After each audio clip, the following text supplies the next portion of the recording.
ప్రతి 8 నిమిషాలకి ఇండియాలో ఒక చైల్డ్ మిస్ అవుతున్నారు అని నేషనల్ క్రైమ్ రికార్డ్స్ బ్యూరో చెప్తోంది. ఇలా కిడ్నాప్ చేసిన వాళ్ళల్లో కొంతమందిని లేబర్ కింద, కొంతమందిని బెగ్గర్స్ కింద, కొంతమందిని ప్రాస్టిట్యూషన్‌లోకి దింపుతున్నారు. ఇండియాలో ఉన్న ప్రాస్టిట్యూట్స్‌లో 40% మంది పిల్లలే. ఇంకా బెగ్గింగ్ విషయానికొస్తే 3,00,000 మంది పిల్లలున్నారు అని చెప్తున్నారు. కానీ ఇదొక అంచనా మాత్రమే. అసలు సంఖ్య ఇంతకంటే ఎక్కువ ఉండొచ్చు. ఇదంతా ఎందుకు చెప్తోంది అని ఆలోచిస్తున్నారా? మీరు ట్రాఫిక్ సిగ్నల్స్ దగ్గర ఎప్పుడైనా ఆగినప్పుడు చిన్న చిన్న పిల్లలు వంటి నిండా సిల్వర్ పెయింట్ వేసుకొని గాంధీ తాత వేషాల్లో అడుక్కోవడం చూసే ఉంటారు. వాళ్ళల్లో ఎంతోమంది ఇలా కిడ్నాప్ అయ్యి వచ్చిన వాళ్ళే. ఒక రాష్ట్రంలో వాళ్ళని కిడ్నాప్ చేసి ఇంకో రాష్ట్రంలో రోడ్ల మీద వాళ్ళని అడుక్కోవడానికి వదులుతున్నారు.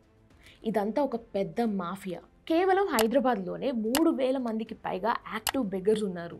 వీళ్ళు నెలకి 3 లక్షల నుంచి 5 లక్షల దాకా సంపాదిస్తారని అంచనా.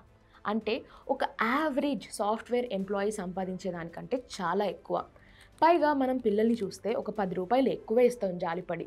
అందుకే పిల్లల్ని కిడ్నాప్ చేసి ఈ మాఫియాలో భాగం చేస్తున్నారు. ఇలాంటి ఒక కేసే కర్నూలులో చూడడం జరిగింది.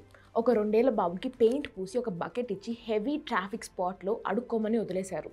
అడుక్కోకుండా నిద్రపోతున్నాడు అని దారుణంగా కొట్టడం కూడా జరిగింది. ఇలా హెవీ పెయింట్ పూసి దెబ్బలతో ఉన్న బాబుని చూసి తట్టుకోలేక ఒక సిటిజన్ దీన్ని ట్విట్టర్‌లో పోస్ట్ చేసి లోకేష్‌ని హెల్ప్ అడిగారు.